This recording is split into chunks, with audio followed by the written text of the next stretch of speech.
What is up, guys? Jake here with the next Vainglory beginner series video, and today we are talking all about the jungle. Now, this is not a completely comprehensive guide, but we're going to touch on a lot of basics to help you get started. Remember, this is a beginner's guide, so just what you need to know if you're starting out the game. I'm going to break it into two categories, carry and support, because basically on every game you're going to have a laner, which we already discussed.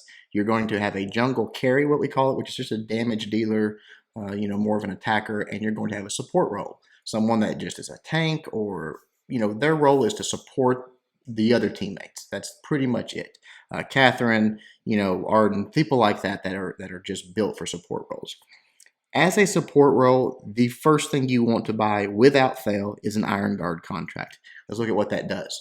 Passive. When a nearby ally kills a minion or monster, you earn 60% of the bounty as bonus gold. What that simply means is you can allow your jungler to take all of the kill shots. Remember, we've talked about that at great length, that kill shots are everything. The last hit, that's who gets paid. But when you have an Iron Guard contract and you are even remotely close to someone that kills a minion, you get 60% of that gold. So you can, it helps the team because it allows you both to continue to gold and level up as you go. You don't have to fight over minions or split them up or anything like that.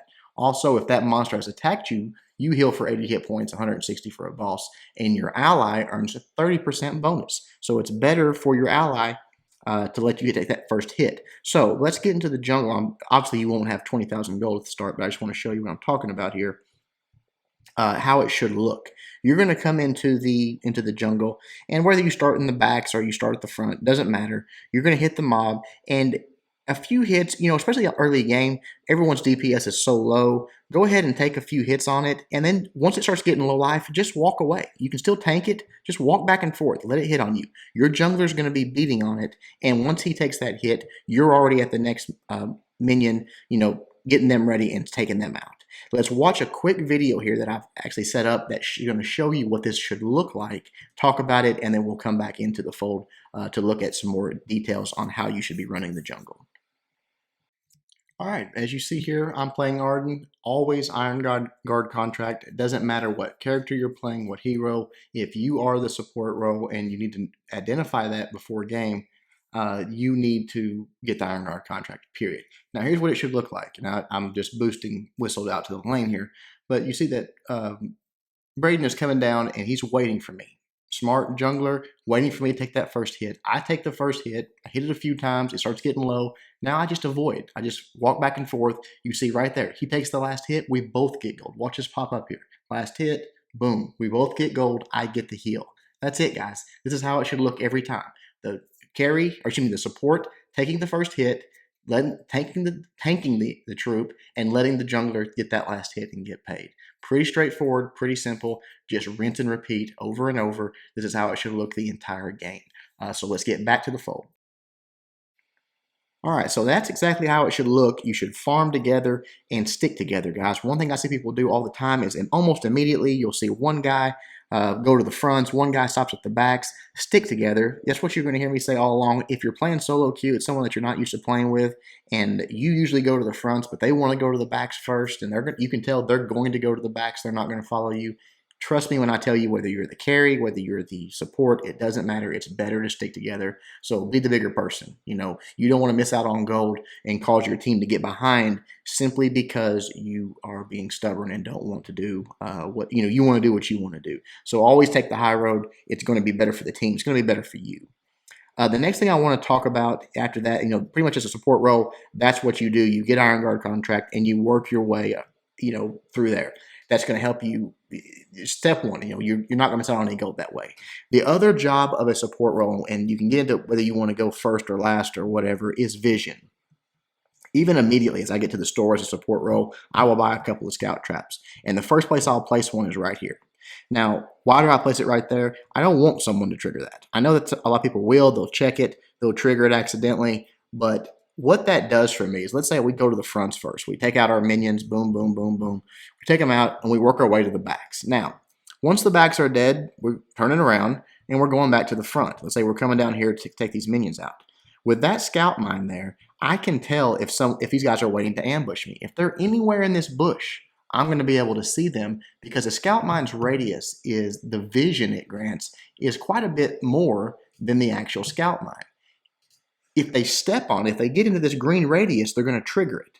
But if they're just standing like right next to it, like let's say they're just standing out here waiting on you in the bush, you can see them there.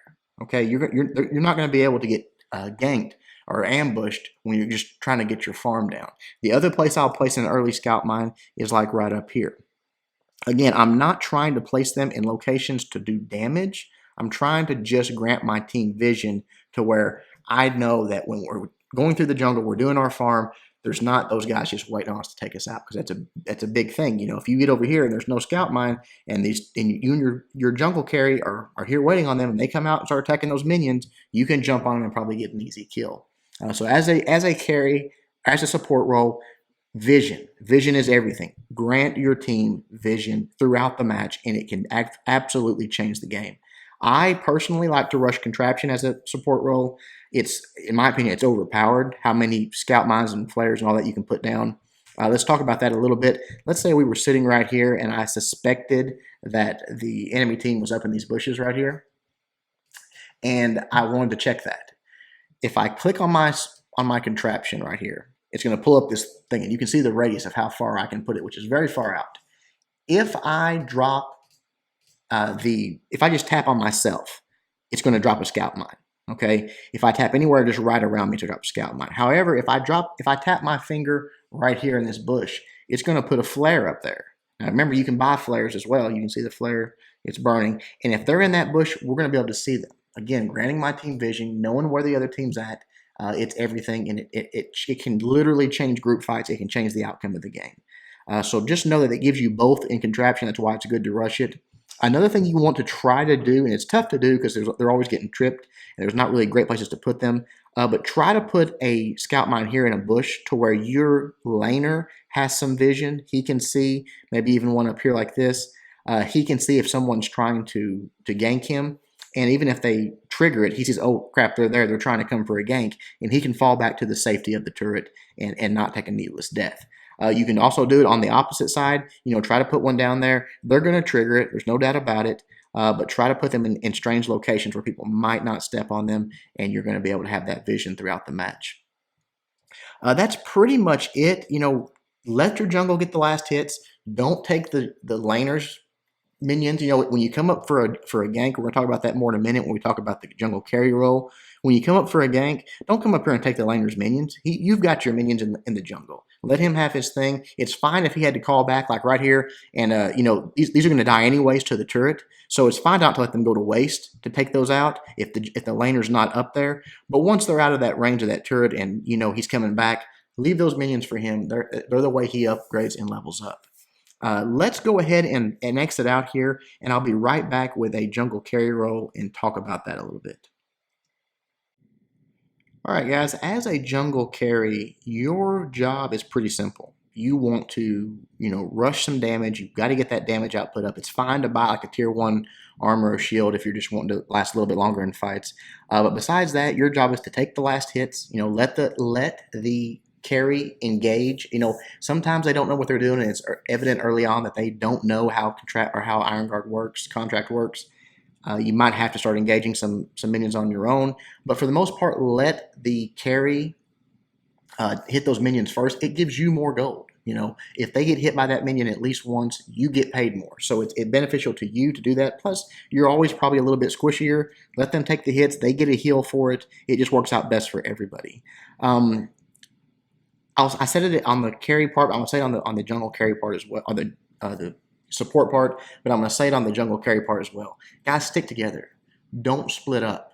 If you do, even if they're doing something that you think is dumb or not the right move, if you're playing solo queue and you have no way to communicate besides pings, you just got to stick together. For better or worse, at least you're as a team, and you have a lot better chance of making a bad decision turn out good than you do if you're separate. You can get caught with a 2-on-1. They're going to get caught with a 2-on-1. They're going to die, and then you're alone. And it's just, you're behind on farm. It's just not good.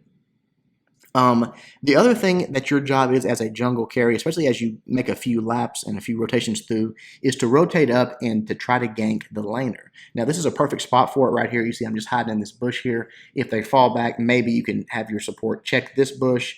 But for the most part, this is going to be your sweet spot. You're going to get right here. You're going to wait and wait, especially if you're facing a laner that is being overly aggressive and is constantly over here in this area, fight on this side of the center line.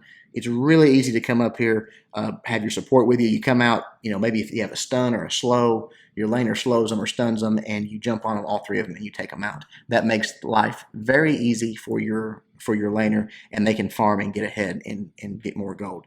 If you see, the other team's going for a gank and you're the support and jungle carry, a lot of times you got to come up and help them. You got to beat them off the turret. You got to beat them back. Don't let them just take out the turret, even though that's the laner's job. It's your job to protect it if it's getting hit. It's very important. You can't just you can't sacrifice a turret just so that you can continue your farm. The other thing is if you see them pressing like that and your laner is playing it safe, let's say that they're up in the lane and you see that they're fighting all three of them up here. A lot of times you'll see them actually, people that don't know what they're doing, they're actually fighting over hits and kills on the minions. But you know where they're at. You've seen them up there and your laner's playing it safe and he's not in any danger.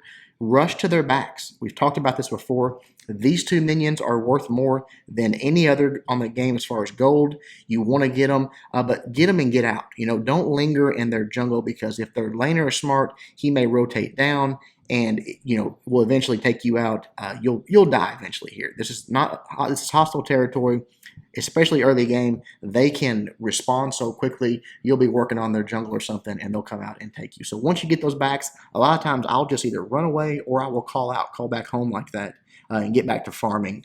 It's all about farming at first, guys. I see so many people that just want to fight. They want to get in jungle fights, They're level 1, level 2, and all they want to do is fight the other team. If at all possible, I would suggest avoiding fights that early in the game. Not to the point of letting them have your jungle or anything, but don't engage. Don't try to get it unless you're a class that is very, very strong early game, a Sky or something like that you can bully people. Just avoid it. Just try to protect your jungle, protect your laner, and farm. Farm, farm, farm. That's the name of the game. Since it popped up right in front of me here, made me think of it. Another thing is a lot of people that are new to the game, they immediately take the minion mine when they spawn. That's not the best move, guys, and I'll explain why. If you watch people that play higher level, a lot of times the minion mines are there at 8-10 minutes late in the game. No one's taken one. Because if you take the minion mine, what it does is makes your minions stronger. Okay, and that's a good thing. You think, well, why don't minions be stronger? Well, stronger minions means more gold. Okay, more gold for the enemy laner. As he's doing that, you're basically feeding him more gold, and actually giving him an advantage over your laner. He's going to farm up faster, he's going to get his items quicker, and he's going to be stronger. So actually leave that minion mine till about the 8-10 minute mark. Now, a lot of times if the enemy team comes in and grabs it and they grab their minion mine, you've got to take it. You got to take it back and you got to balance it out. But it's also a good thing if you can sneak in, or if you win a jungle fight and you're right here close, to go ahead and take the enemy's team minion mine, because that puts them in a position where they got to make a decision. Do we want to leave those minions stronger? Is our laner in a good enough position to where it's okay? We can sort of use that to feed our laner more gold, or do we need to take it back to help our laner out because he can't handle stronger minions right now? So it's fine to take their minion mine. 99% of the time, they'll take it right back. If you are playing a match and someone takes your minion mine early game, leave it. It's what we just talked about. Your laner is benefiting from it. He's getting more gold. He's going to level up faster. Now, if they take theirs, it's very hard to deal with both of them at the same time, because that really compounds the problem, and those minions become very hard. It actually becomes harder for him to get the last hits and things like that. So don't allow them to have both of them. But having one early game, no problem at all. Let the enemy team have one. That just gives you more gold in the end. Guys, pretty much that's it. There's a lot more to it, but this is a beginner's guide. This is just getting you guys started. Vision, working as a team, letting the jungler take that last hit, going up for ganks. That's the basics of jungling, and just playing it smart. It's all about positioning. It's all about being in the right spot, not getting ambushed. That goes back to vision, not being hit when, when you're not expecting it, always sort of having the better position is everything, and you're going to have a lot of success if you do that. Hope you guys like this one. The next video, the beginner series, is going to continue for probably another 2 to 3 videos at least, maybe 4. The next one is going to be on item upgrades and how to do it, the most efficient way to do it. It's something that I actually figured out way too late in my career in Vainglory, and I did that video on the last channel, and a light bulb moment for a lot of people, including myself. So I think you guys will like that one. Should be out in the next day or so. Hope you enjoyed this one. Until next time, Jake reminding you guys to suck less.